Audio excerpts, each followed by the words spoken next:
What is love? Baby, don't hurt me. Don't hurt me no more. What is love? Baby, don't hurt me. Don't hurt me no more.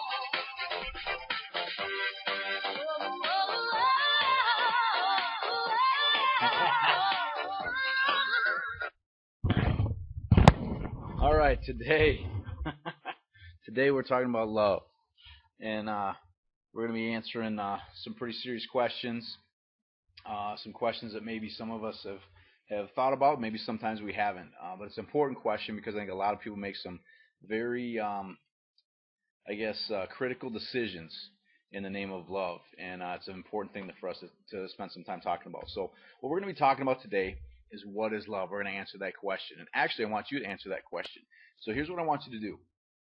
I want you to pause, and I want you to go to pollev.com/Traeger, and I want you to answer that question. What is love? All right. Poll your family. Talk to your mom and dad. Talk to brother and sister.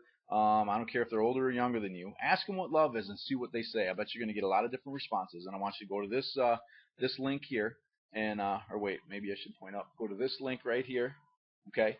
And I want you to chime in. We're going to check them out in class. So how can I do this? Well, you can go to your computer, you can go to your cell phone, you can use your iPod, or you can use your tablet.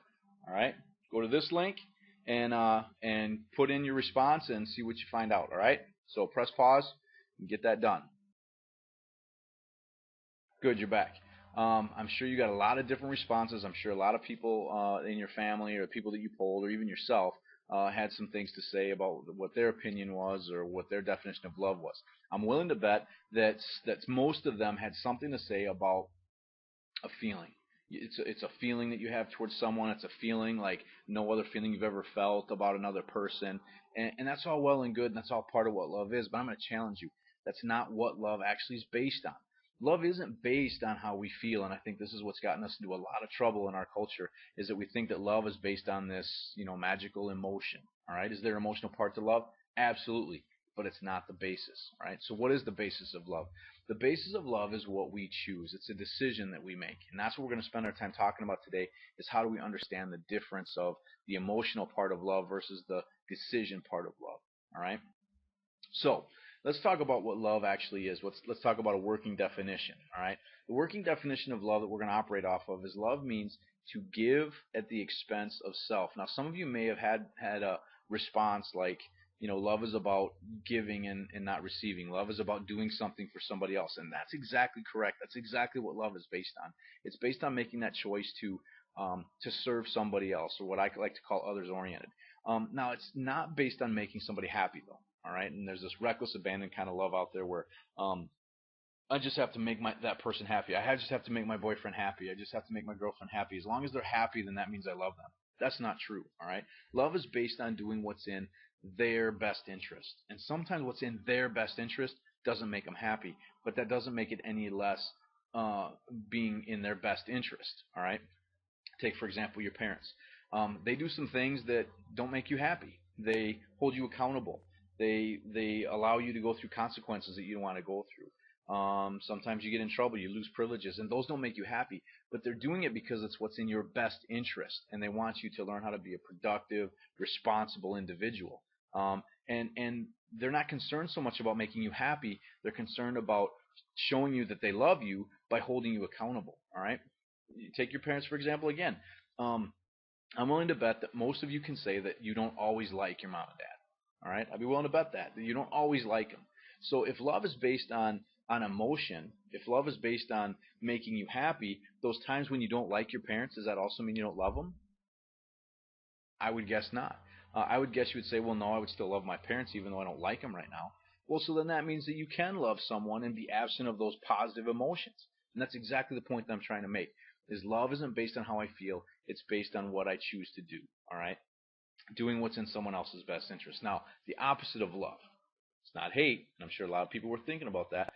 The opposite of love isn't hate. So if I'm going to give at the expense of self, then the opposite of that means to take at the expense of someone else. And that's what selfishness is. Selfishness means to take or to get at the expense of someone else. I'm going to get what I want out of the relationship.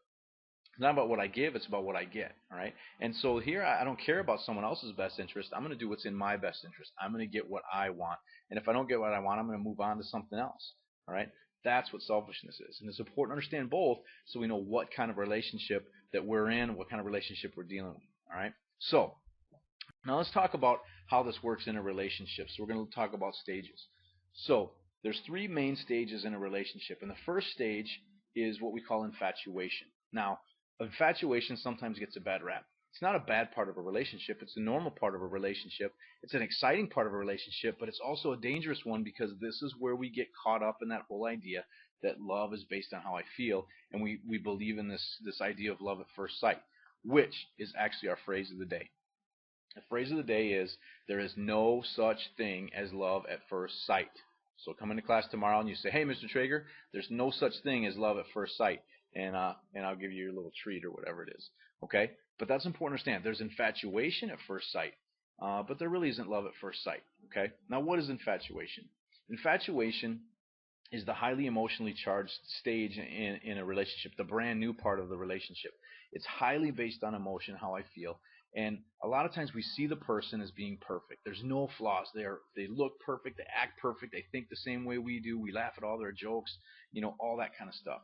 We think about them all the time. Every song that comes on the radio reminds you of them. That's the infatuation stage. It's a very exciting stage. It's a fun stage. But it's a very surface level. It's a very beginning part of that relationship. It's very self-oriented. There's only certain parts of myself that I reveal to them at this point in time because I don't want them to see me, with any kind of anything wrong with me. I don't want to let them see the bad side of me. All right, this is your date shows up, ladies, half an hour early, and your hair's all in a bun, and you don't have any of your makeup stuff on, and so you have mom answer the door because you don't want him to see you like that because you're not perfect. You want everything to be perfect. You got 5 different outfits laid out on the bed. You've tried all of them on like 3 times to just find that perfect one. All right, that's part of this infatuation stage. Now, what happens a year later? You're dating that same guy. He shows up, half hour early for a date, and you're in your sweatpants and your hair's all done up and no makeup. You answer your door. Come in. Go watch TV. I'll be ready in an hour. You're not concerned about that because they've already seen you, not at your best, and so you're not concerned about that anymore.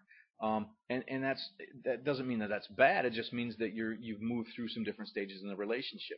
But that's what we're talking about with infatuation. It's very perfectionistic. It's very emotional, and it's actually fairly short-lived, anywhere from 6 months to 12 months, based on how much you see the person. The more you're with them, the shorter the infatuation period lasts. The more you're away from them, so like a long distance relationship, the longer it lasts. A lot of times that's why you see high school relationships only lasting 3 to 6 months on average. Why? Because the infatuation stage starts to kind of wear down, and all of a sudden the person's like, "Oh, I'm falling out of love with you." Well, it doesn't work that way. You probably never really loved them in the first place. It's just your feelings are starting to change. The infatuation stage is starting to wear down a little bit, and so now you're not all giddy and excitable and all weird in the head. All right, and that's just a normal part of that relationship. That means you're moving into stage two. And stage two is the disillusionment stage, or what we call reality starts to set in. And of course, reality now is that the person isn't perfect. All right, they have flaws. They have things that maybe irritate you or make you mad or you disagree with or you can't believe they would think that way. That's the disillusionment phase. You're starting to really see them as a real person. They're not perfect. All right, the emotions start to calm down. I don't think about them 24/7.